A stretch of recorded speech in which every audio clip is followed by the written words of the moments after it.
नमस्कार. मनोरमा दिवाळी अंक 2025 कथा विभागात पुढील कथा आहे गोडी अपूर्णतेची.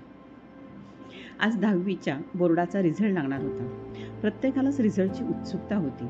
मीरा लवकरच सकाळी शाळेमध्ये गेली. मुख्याध्यापकाने तिला ऑफिसमध्ये बोलावून अभिनंदन केलं. शाळेत सर्व मुलींच्या तू पहिली आली आहेस, खूप खूप अभिनंदन, खूप खूप कौतुक. मीराने यावर्षी मनापासून आणि जिद्दीने अभ्यास केला होता आणि त्याचंच फळ तिला मिळालेलं होतं. शाळेतील सर्वांनी तिचं अभिनंदन केलं. त्या आनंदातच मीरा घरी पोचली. आई वडील तिची वाटच पाहत होते. तिने शाळेत मुलींच्यात पहिली आल्याचे सांगताच घरातील सगळ्यांना आनंद झाला. आईनं देवापुढे साखर ठेवली आणि सर्वांनाही ती दिली. मीराचे वडील आप्पा म्हणाले, आता शिक्षण बंद, आता घरकामात लक्ष करायचं. लग्नासाठी 2-3 स्थळं आलेली आहेत, ती पाहायची आहेत. मीरा या बोलण्यानं खूप नाराज झाली, रडू लागली. मला काहीतरी झाले तरी शिकायचं आहे, मला नोकरी करायची, मला स्वतःच्या पायावर उभं राहायचं आहे. मला मंगळवेढ्यासारख्या गावात राहून कमीत कमी ग्रॅज्युएट तरी होऊ द्या आप्पा. आप्पा या सर्व गोष्टींसाठी तयार झाले नाहीत. म्हणून मीरा 2 दिवस उपाशी राहिली. मौन व्रत धारण केलं. आईजवळ खूप हट्ट केला. तेव्हा आई म्हणाली, अहो पोरगी म्हणती यांना शिकायचं तर शिकू द्या की. बायकांना आयुष्यभर चूल सुटली होय. शिकलं की स्वयंपाक करायला आपल्याला काय कमी आहे. मालदांडी ज्वारी यावेळेस बक्कळ झाली आहे, पैसे बी आहेत. आणि मीरा अभ्यास करायला लागली की राजू आणि गीता ही अभ्यास सुद्धा करायला लागतात. माझी ही शिकायची खूप इच्छा होती, पण परिस्थितीमुळे मला शिकता आलं नाही. कमीत कमी मुलीला तर शिकवते, तेवढंच मनाला समाधान. असं म्हणून तिने मीराच्या पुढील शिक्षणाची परवानगी मिळवली. मीराची आई अशिक्षित असली तरी तिला शिक्षणाची आवड होती. रामायण महाभारतातील गोष्टीही ती सांगायची, परंतु वाचायला येत नसल्यामुळे फक्त ऐकायचं आणि मीराकडून वेळ असेल तर वाचून घ्यायचं. आपल्याला लिहिता वाचता येत नाही याची सल कायम असायची. शेतामधील कामं करत असताना सुद्धा ती कविता, ओव्या, भजनं, गाणी म्हणायची. घरात स्वयंपाक करता करता विठ्ठलाची, दत्ताची भजनं म्हणायची. त्यामुळं कळत नकळतपणे ते संस्कार अण्णावर व मुलांवर झाले होते. अशा या धार्मिक संस्कारात वाढलेल्या मीराचं शिक्षण BA पर्यंत झालं. तिनं कॉम्प्युटरचाही कोर्स केला. मीरा दिसायला नाकी डोळी, रेखीव आणि बांधेसूद होती. बोलणं सुद्धा ऐकावं असं होतं. त्यामुळे मीरासाठी मुंबईचं एक स्थळ सांगून आलं. मध्यस्थी श्री पाटील यांनी सांगितलं की स्थळ खूप चांगलं आहे. मुलगा मुंबईला नोकरीला आहे. मुलाचे वडीलही नोकरी करतात. मोठ्या मुलीचं लग्न झालेलं असल्यामुळं कोणतीही जबाबदारी मीरावर पडणार नाही. घर सुसंस्कृत आहे. तुम्ही मीरासाठी हे स्थळ पाहावं असं वाटतंय. परंतु मीराच्या आई वडिलांना वाटत होतं की मंगळवेढ्यासारख्या लहान गावात वाढलेल्या मीराला मुंबईला राहणं कसं जमेल, ती तिथे कशी ॲडजस्ट होणार, असाही विचार करून वडील स्थळ पाहण्यास नकार देत होते. परंतु मध्यस्थी पाटील यांनी खूपच आग्रह केल्यामुळं चिरंजीव मोहन आणि त्याचे आई वडील मीराला पाहण्यासाठी मंगळवेढ्याला आले. पाहता क्षणीच मीराला त्यांनी होकार दिला. मोहनची आर्थिक स्थिती चांगली असल्यामुळेच त्यांनी फक्त मुलगी आणि नारळ द्या असं म्हणून लग्न निश्चित केले. सर्वांनाच मोहन आणि त्याच्या कुटुंबियांचं कौतुक वाटलं. त्यांचं मन खूप मोठं आहे. प्रत्येकजण मीराच्या आणि तिच्या आई वडिलांचे गुणगान गात होते. आजूबाजूचे सर्वच नातेवाईक या गोष्टीचं खूप आश्चर्य वाटलं आणि सगळ्यांनी लग्नासाठी मदत करून लग्न धूमधडाक्यात पार पाडलं. मीरा मंगळवेढ्यातून आता मुंबईला आली होती. घरामध्ये तिच्या लागवी, कामसू, हसतमुख स्वभावामुळे सगळ्यांचीच आवडती झाली होती. मोहनरावही सुट्टीच्या दिवशी मीराला मुंबई दाखवायला घेऊन जायचे. बाहेरच काहीतरी खाऊन यायचे. या गोष्टीचं मीराला खूप कौतुक वाटायचं. सासूबाई तिचं नेहमी कौतुक करायच्या. स्वतःच्या साड्याही कधी कधी नेसायला द्यायच्या. तिला काय आवडतं याचीही त्या चौकशी करायच्या. तिला ते द्यायचा प्रयत्नही करायच्या. असं हे आनंदाचे दिवस भराभर चालले होते आणि एक दिवस मीराने एक आनंदाची गोड बातमी सर्वांना दिली. सर्वांच्याच आनंदाला पारावार राहिला नाही. सासरी आणि माहेरी कौतुकाचे, आनंदाचे पडघम वाजत होते. तिचे डोहाळे सासू सासरे, नवरा मोहनराव आनंदाने पुरवत होते. काय नको, काय हवं याचीही ते काळजी घेत होते. त्याचबरोबर डॉक्टरांचाही सल्ला घेत होते आणि आठवणीनं गोळ्या औषधं घ्यायला लावत होते. मीराचे बाळंतपण मुंबईलाच झाले. तिला जुळे झाले. एक गोंडस मुलगा, एक गोड मुलगी. देवानं तिला भरभरून दिलं होतं. मीराला स्वतःच्या नशिबाचा हेवा वाटत असे. आपल्या आई वडिलांची पुण्याई असेल आणि मनात म्हणायची, जीवनात ही घडी अशीच राहू दे. जुळ्या बाळांचं नाव ठेवण्याचा कार्यक्रम तर मोठ्या थाटामाटात साजरा झाला. मुलीचं नाव उमा ठेवलं तर मुलाचं उमेश. लहान बाळांना सांभाळताना मीराची तर तारेवरची कसरत व्हायची, पण सासूबाई तिच्या मदतीला धावून यायच्या. दोन्ही बाळांचं करता करता दिवस कसा संपायचा हे मीराला समजायचं नाही. मोहनराव, आजी आजोबा यांच्यामुळं उमा आणि उमेश हळूहळू मोठी होत होती. त्यांच्या बाललीला, बोबड्या आवाजानं मुलांनी घराला एक वेगळाच जिवंतपणा आणला होता. घरभर खेळणी, कपडे पसरलेले असायचे. मुलं हळूहळू मोठी झाली होती.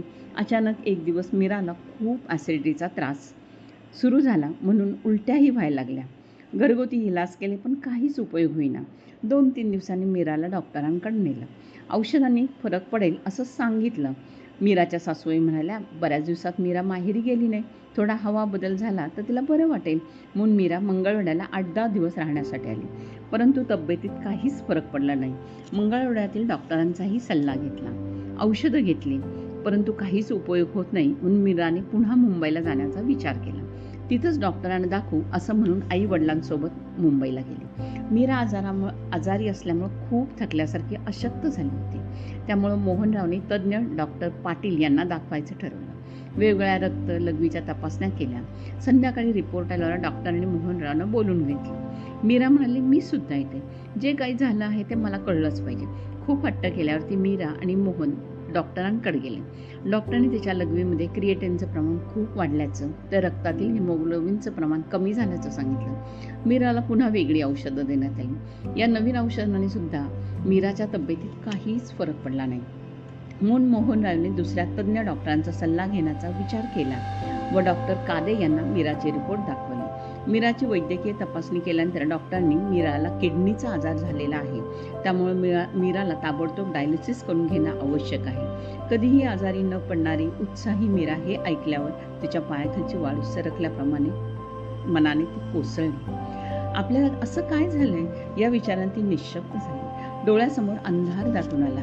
लहानच्या उमा आणि उमेशचं बालपण, त्यांचं बागडणं, आरडाओरडा करणं, गोंधळ करणं हे आठवून तिला अजूनच हुंदके दाटून येत होते. घरी आल्यावरती डॉक्टरांनी जे सांगितलं ते मोहनरावने आईवडिलांना सांगितलं. कोणाला काहीच सुचत नव्हतं. मीरा तर उमा आणि उमेशला जवळ घेऊन बसून रडतच बसली. यावेळेस मीराला खरा आधार दिला तो नवरा मोहनराव, सासू सासऱ्यांनी आणि आईवडिलांनी. अगं, आता अत्याधुनिक वैद्यकीय उपचार आपल्याला खूप चांगल्या पद्धतीने मिळतात, यातून तू निश्चित बरी होशील. आम्ही आहोतच की ग तुझ्या बरोबर. तिला डायलिसिस करण्यासाठी मन वळवण्यात सर्वजण यशस्वी झाले. मुलांकडे बघून आत्मविश्वासाने कणखरपणे डायलिसिस करण्यासाठी होकार दिला आणि दवाखान्यात ॲडमिट झाली. दवाखान्यात ॲडमिट झाल्याबरोबर बेडवर मीराला तिचं बालपणीचे दिवस, खेडेगावातल्या मोकळ्या हवेत फिरणं, बागडणं, वेळप्रसंगी शेतात काम करणं, आईवडिलांसोबत बरोबरचे ते मंतरलेले दिवस तिला आठवू लागले. सासरी आल्यानंतरही तिचं होणारं कोड कौतुक, लाड हे सुद्धा आठवलं आणि सगळे आठवता तिचे डोळे भरून येत होते. पण त्या क्षणी तिनं निश्चय केला, मी या आजारातून निश्चित बरी होणार. माझ्या मुलांना मी खूप शिकवणार, त्यांना मी मोठं होताना बघणार आहे, त्यांना नोकरी करताना बघणार आहे, त्यांच्या सर्व इच्छा, स्वप्न मीच पूर्ण करणार. मीरा विचारत असतानाच डॉक्टर आले आणि त्यांनी डायलिसिसची सर्व प्रोसिजर सुरू केली. मीराला डायलिसिसचा खूप त्रास झाला. वेदना तर सहन करण्याच्या पलीकडच्या होत्या, पण घरी जाताना चेहऱ्यावर कोणत्याही वेदना न आणता हसत घरी आली. दोन्ही मुलांना जवळ घेतलं. उमा आणि उमेश यावर्षी 10वीला होते, त्यामुळं त्यांच्या अभ्यासात शक्यतो व्यत्यय आणायचा नाही हा निश्चय मीराने केला होता. दोघेही मन लावून अभ्यास करायचे.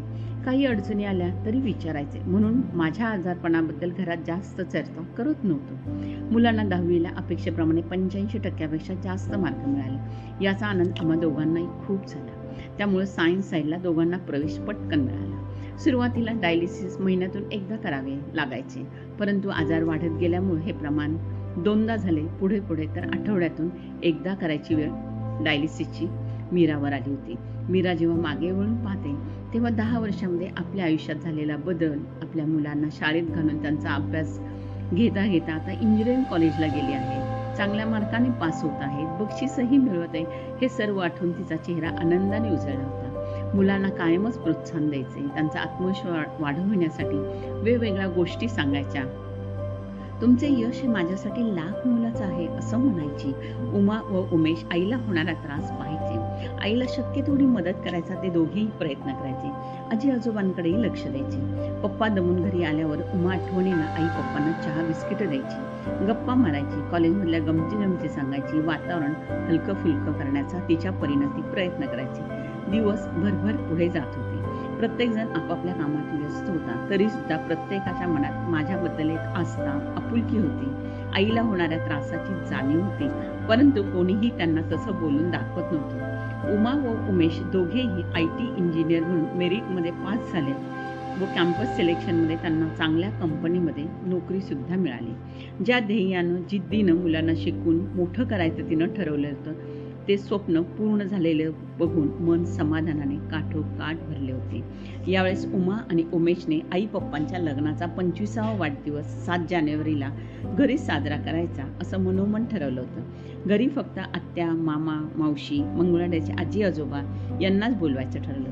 सर्वांनी एकत्र जेवण हॉटेलमध्ये करून घरी येऊन मनसोक्त गप्पा मारायच्या, विनोद सांगायचं, गाणी म्हणायची आणि हे करत असताना आईला कोणत्याही पद्धतीनं तिच्या आजाराची जाणीव होणार नाही याची प्रत्येकानं काळजी घ्यायची, असं उमा आणि उमेशने सगळ्यांना बजावलं होतं. अगदी अशाच पद्धतीनं लग्नाचा 25वा वाढदिवस उमा आणि उमेशने साजरा केला. आईला गुलाबी रंगाची पैठणी व पप्पांसाठी सूट व डिजिटल घड्याळ आणले होते. नोकरी लागल्यानंतर प्रथमच घरी सर्व एकत्र जमल्यामुळं उमा व उमेशने प्रत्येकासाठी नाविन्यपूर्ण भेटवस्तूही आणल्या होत्या. दोन्ही आजींसाठी सिल्कच्या इरकल साड्या, मंगळवेढ्याच्या आजोबांसाठी धोतर